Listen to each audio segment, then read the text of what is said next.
Today, we reiterate our expanding concern. The United States stands by our NATO allies in the face of these airspace violations, and I want to take this first opportunity to repeat and to emphasize the United States and our allies will defend every inch of NATO territory. Russia must urgently stop such dangerous behavior. At a time when President Trump in the United States has been focused and spent an enormous amount of time and effort to end this horrific war between Russia and Ukraine, we expect Russia to seek ways to de-escalate, not risk expansion. Of course, I too welcome the participation. This event, following on the heels of the Russian drone incursion into Polish airspace, creates the impression that Russia either wants to escalate and pull more countries into this conflict with Ukraine, or doesn't have full control of those who operate its fighter planes and drones. So either scenario is very disconcerting, given that Russia is obviously a nuclear power with global reach. And so I once again urge Russia as a permanent member of this council to uphold international peace and security, to respect the sovereignty of its neighbors, to cease violating their airspace, and I call on Russia to negotiate directly with Ukraine to end that war. Thank you, Mr. President, and thank you to the Assistant Secretary General for that. At best, these latest acts are dangerous and reckless. At worst, they are a deliberate attempt to undermine the territorial integrity of sovereign nations and European security. They risk miscalculation. They open the door to direct armed confrontation between NATO and Russia. NATO's combined strength is unparalleled, and its determination to defend peace and security in Europe is unshakable. Of this, Russia must be in no doubt. And I commend the resolute and firm response of Estonia, Poland, and Romania, and all NATO allies.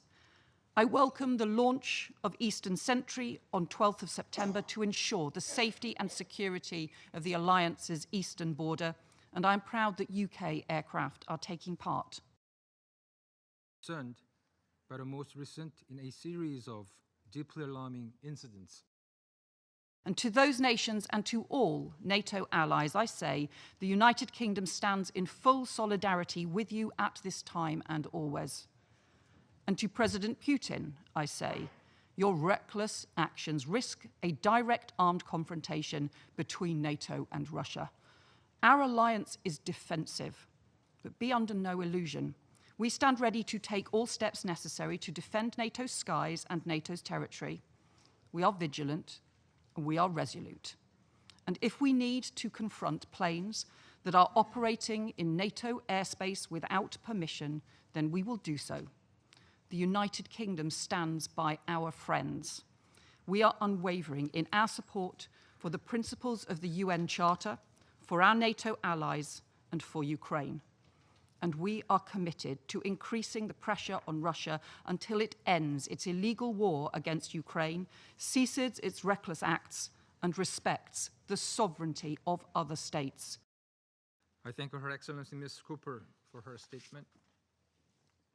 And I give.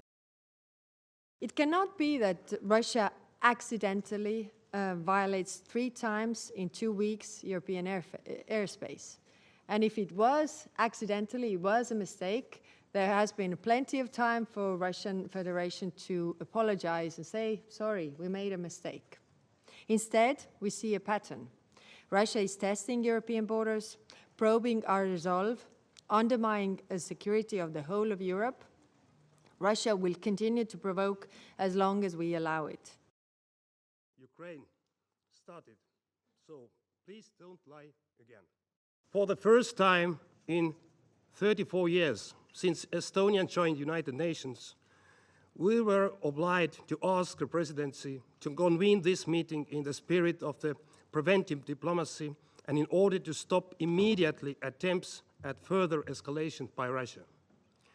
We use this occasion to call again on the Russian Federation loud and clear to cease, without delay, its war of aggression against sovereign Ukraine and to abide by the obligations enshrined in the Charter of the United Nations. We call on Russia to end all provocations and threats against its neighbors' sovereignty and territorial integrity. For convening the Security Council meeting at such a short notice. And let me show you the screenshot from our most modern radar screenshot. So you can see here as well, the red line is a violation of Estonian territory and sovereignty. You can see it very clearly. This is a fact. This is not something else. So here you can say, you can also see the radar screenshot, where Russia fighter jets entered, where they were, and how they went out. They were warned already before. There was a very clear communication on all different channels as well, visibly. And there was no response, and just Russian fighter jets, they continued the violation of Estonian and also NATO airspace for 12 minutes, 100 kilometers. And this is a lot. And these are the hard evidences for that. Your Excellencies, thank you, President. There are pictures of these fighter jets, and it is very clear that these fighter jets, they carried as well missiles. All of them, they carried missiles, and they were combat-ready planes. And you can see from here as well, Russian representatives, that these are the photos which really were taken during this heavy violation of NATO and Estonian airspace. And I also would like to thank ASG Jensa for his valuable. The Russian war machine can only be stopped through strength, not weakness. Wait and see is not a strategy. Let's abandon wishful thinking. Russia poses an existential threat to Europe, and it will not disappear if we close our eyes.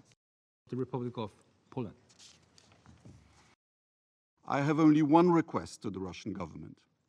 If another missile or aircraft enters our space without permission, deliberately or by mistake, and gets shot down and the wreckage falls on NATO territory, please don't come here to whine about it.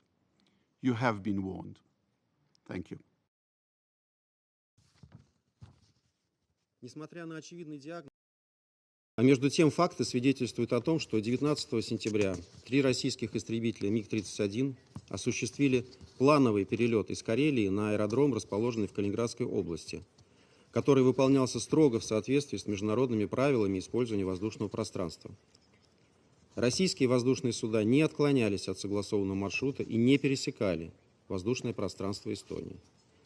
Их траектория проходила над нейтральными водами Балтийского моря на удалении более 3 километров от острова Вайндла. Это подтверждается данными средств объективного контроля. Содержащиеся в этих словах, в Европе предпочли пропустить его мимо ушей. В общем, бывшие наши европейские партнеры, хотите истерить, нагнетать и продолжать бездоказательно в чем-то нас обвинять – дело ваше. Но это без нас. Мы в этом театре абсурда участвовать не намерены. Да мы вам там и не нужны. Захотите серьезного разговора о европейской безопасности, о судьбах нашего общего континента, о том, как сделать его процветающим и безопасным для всех, мы к этому готовы. И вы знаете, как нас найти. Благодарю за внимание.